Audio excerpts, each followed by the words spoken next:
সকল বাচ্চাদের স্বাগত আর একটি নতুন ভিডিওতে। আজকে আমি তোমাদের আমার বই যে প্রথম পর্বটি আছে তার ৭৩ পাতায় যে বাদল দিনে সেই পড়াটি করব। তো চলো শুরু করি। বাদল দিনে কে লিখেছে? পূর্ণলতা চক্রবর্তী। বলেছে সকালে চোখ মেলি আবার চোখ বুজে ফেললো মিনা। উফ, আর পারা যায় না। সারা রাত ধরে বৃষ্টি হলো, তবু এখনো টিপ টিপ টিপ টিপ, মানে বৃষ্টি হয়েছে এখনো, কিন্তু সেই বৃষ্টি পড়ছে। পাশে বসে বিনা গুনগুন করে গাইছিল সকালবেলার বাদল আধারে। মিনা ঠোঁট ফুলিয়ে বলল, এমন বিচ্ছিরি দিনেও তোর গান পায় দিদি? আমার তো কান্না পায়। বিনা হেসে বলল, তুই যে বাদলা দিন দু চোখে দেখতে পাই না তা তো কান্না পায়। আমি বাদল ভালোবাসি, তাই আমার গান পাই। নে এখন উঠে মুখ ধুয়ে চা খাবি চল। চা খেতে বসে ঝমঝম বৃষ্টি নামলো। ছোট ভাই নন্দ হাততালি দিয়ে বলল, বেশ মজা, আজ স্কুলে যেতে হবে না। আই বৃষ্টি হে নে আই বৃষ্টি হে নে, বিস্কুট দেবো মেনে। মিনা বলল, যা বৃষ্টি ঝরে যা, মাখন রুটি গরম চা। নন্দ বলছে, আয় মেঘ ঝেঁয়ে পে, দুধ দিব মেয়ে পে। মিনা বলছে, যা রে মেঘ উড়ে যা, দেশ ছেড়ে দূরে যা। ঠিক আছে, ছড়াগুলো বলছে, মেঘ জল যাই হোক, বাবা ঠিক সময় অফিস যাবেন, তার অনেক কাজ। রাস্তার জল জমেছে, মা তাড়াতাড়ি স্টোভে রান্না চাপালেন। নন্দ কেমন মজা করে বৃষ্টিতে স্নান করলো। মিনার কাল একটু কাশি হয়েছিল বলে ভিজতে পেল না, তাই মনটা আরো খারাপ হয়ে গেল। মায়ের রান্না চমৎকার খিচুড়ি, আলু ভাজা, ডিমের বড়া খেয়ে তবে মনটা আবার ভালো হলো। আর দেখো পরের পাতায় আর বলেছে, দুপুরে মা শুয়ে বই পড়ছেন, বিনা সেলাই করছে, নন্দ কাগজের নৌকা বানিয়ে জলে ভাসাচ্ছে। মিনার কোনো কিছুতেই মন বসছে না। সেলাই হাতে নিয়ে নেড়েচেড়ে রেখে দিল। নন্দর পাশে বসে দু চারটে নৌকা ভাসিয়ে দূরছাই বলে উঠে পড়ল। একটা গল্পের বই নিয়ে বসলো। যেই না গল্প ছোট্ট মেয়েটি গভীর বনে পথ হারিয়ে ফেলল, অমনি বইটি ছুঁড়ে ফেলে দিল। তারপর মুখখানা হাঁড়িপানা করে জানালার ধারে বসে রইল। সামনে রাস্তার ধারে ধুলো মাখা রোদে পোড়া গাছটি বৃষ্টির জলে স্নান করে তাজা হয়েছে। সবুজ পাতার মাঝে ফুটে আছে গোল গোল ফুরফুরে হলদে কদম ফুল। গাছতলায় কত ময়লা জমেছিল, সেসব এখন সবুজ ঘাসে ঢেকে গিয়েছে। চুষে ফেলে দেওয়া আমের আঁটি থেকে ছোট চারা বেরিয়েছে। কুচি লতা পাতা চিকচিক করছে। তো ধুলো পড়ে যায় অনেক সময় গাছের পাতায়, দেখবে গাছগুলো কেমন হয়ে যায় ফ্যাকাশে টাইপের। তো বৃষ্টির পরে দেখবে অনেক সময় চমৎকার পরিবেশ হয়ে যায়। তো এটাই বলছে। শ্যাওলা পড়া পাঁচিলটা মনে হলো যেন সবুজ মখমল দিয়ে মোড়া। দেখতে দেখতে হাঁড়ি মুখখানা হাসি মুখ হয়ে এলো। হঠাৎ খিলখিল করে জোরে হেসে উঠল মিনা। নন্দ ছুটে এলো। কি হলো ভাই? ছোটদি। একটা ছোট্ট ছেলে সামনে রোয়াকে বসে কি যেন খাচ্ছিল। ওই বড় ছেলেটা তার হাত থেকে খাবার ছিনিয়ে নিয়ে পালাতে গিয়ে পা পিছলে হি হি হি হি, মানে হাসতে লাগলো আর কি। জানালাতে দেখে নন্দ হো হো করে হেসে উঠল।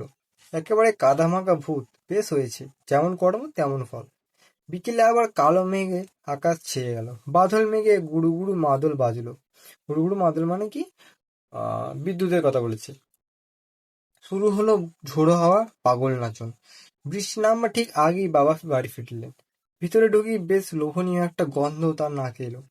কানে এলো কানে গেল একটা মিষ্টি গানের সুর। দেখলেন মা গরম হালুয়া তৈরি করেছেন, আর মিনা চায়ের টেবিল সাজাতে সাজাতে গান করছে। মেঘের জটা উড়িয়ে দিয়ে নৃত্য কে করে? এ নন্দ গাইতে পারে না, সে ওদের গানের তালে তালে হেলে দুলে নৃত্য করছে। আবার দেখো এখানে শব্দার্থগুলো। টিপটিপ মানে হালকা বৃষ্টির শব্দ। গুনগুন মানে মৃদু শব্দ। ঝমঝম মানে ভারী বৃষ্টির শব্দ। হাঁড়িপানা মানে গম্ভীর। মখমল মানে কোমল পোশাক। রোয়াক মানে কি ঘরের সামনে পাকা দালান। আর মাদল মানে বাজনা বিশেষ। তোমরা জানো এগুলো। আবার দেখো এর পাঠ্যটার যে প্রশ্ন উত্তরগুলো আছে সেটা একটা পাতা পরেই আছে। ঠিক আছে, তোমাদের এটা ইংরেজি, তার পরের পাতাটি আছে এখানে। দেখো, ঠিক আছে, আমি এখান থেকে শুরু করছি, মানে এই প্রশ্নগুলো আর কি করে দিচ্ছি আগে। ঠিক আছে, আবার দেখো বলেছে, বিনা সকালবেলা কোন গান গাইছিল? তো আমরা এখানে দাগ দিয়ে নিতে পারি। এখানে আছে না, সকালবেলা বিনা বাদল আধারে গানটি গাইছিল। ঠিক আছে, এই যে গুনগুন করে গাইছিল, তাহলে আমি এখানে লিখে দিচ্ছি, দেখো। তাহলে আমি লিখে দিচ্ছি ছোট করে, তোমরা লিখে নেবে, হ্যাঁ। তাহলে আমরা কি লিখতে পারি? বিনা সকাল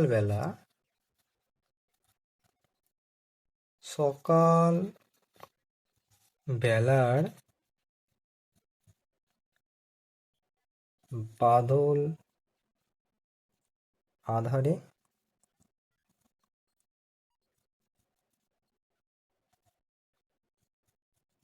গানটি গাইছিল। তোমরা না বুঝতে পারলে আমি দাগ দিয়ে নিচ্ছি, সেখান থেকে তোমরা দেখতে পারো, ঠিক আছে। এবার দেখো যে মিনার ছোট ভাইয়ের নাম কি? তাহলে মিনার ছোট ভাইয়ের নাম কি? তাহলে মিনার ছোট ভাইয়ের নাম নন্দ। তাহলে আমরা কি লিখতে পারি? নন্দ। তোমরা পূর্ণ বাক্যে লিখবে, হ্যাঁ। মা কিসের রান্না বসালেন? তাহলে মা মা স্টোভে স্টোভে রান্না বসালেন, ঠিক আছে। আবার দেখো বলেছে মিনা বৃষ্টিতে স্নান করতে পারলো না কেন? কারণ তার জ্বর হয়েছিল। কারণ তার গতকাল একটু কাশি হয়েছিল। বলছে দুপুরবেলায় কি কি করছিল সেটা আমরা লিখি। তো মা কি করছিল? মা শুয়ে শুয়ে বই পড়ছিলেন। তাহলে কি লিখতে পারি? শুয়ে বই পড়ছেন, ঠিক আছে। এবার বলেছি মিনা কি করছিল? তাহলে আমরা লিখতে পারি সেলাই হাতে নিয়ে নেড়ে চেড়ে দিল। আর কি করছিল? নন্দর পাশে বসে দু চারটা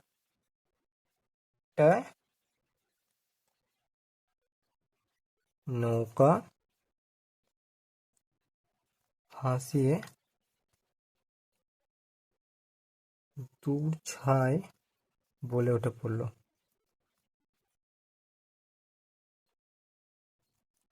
ঠিক আছে। আবার দেখো বলেছে বিনা। তাহলে বিনা কি করছিল? বিনা সেলাই করছিল, সেলাই করছে। নন্দ কি করছিল? নন্দ সে কাগজের নৌকা বানিয়ে জলে ছাড়ছিল। তো আমরা এটাই লিখবো। তাহলে কি লিখতে পারি? কাগজের নৌকা বানিয়ে জলে ভাসাচ্ছে, ঠিক আছে। আবার দেখো বলছে বর্ষার কোন ফুলের কথা গল্পে খুঁজে পাওয়া বা খুঁজে পেলে, সরি, বর্ষার কোন ফুলের কথা গল্পে খুঁজে পেলে? তাহলে আমরা এখানে কি লিখতে পারি? কদম ফুল, তাই তো। কদম ফুল। তোমার পূর্ণ বাক্যে লিখবে, ঠিক আছে। এবার বলছে দু একটা বলছে বাক্য রচনা করো। বৃষ্টি। বৃষ্টি দিয়ে কি করতে পারি? তো আজ অনেক জোরে বৃষ্টি এসেছিল, লিখতে পারি আমরা আজ অনেক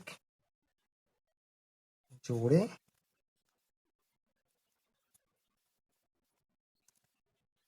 বৃষ্টি এসেছে, এটা লিখে কান্না। তাহলে কান্না দিয়ে আমরা কি লিখতে পারি? তাহলে প্রচন্ড রাগ হলে আমার কান্না পায়, ঠিক আছে। তারপর বলছে রাস্তা। তাহলে আমরা রাস্তা দিয়ে কি লিখতে পারি? তাহলে বৃদ্ধ মহিলাটি আস্তে আস্তে রাস্তা পার হচ্ছেন।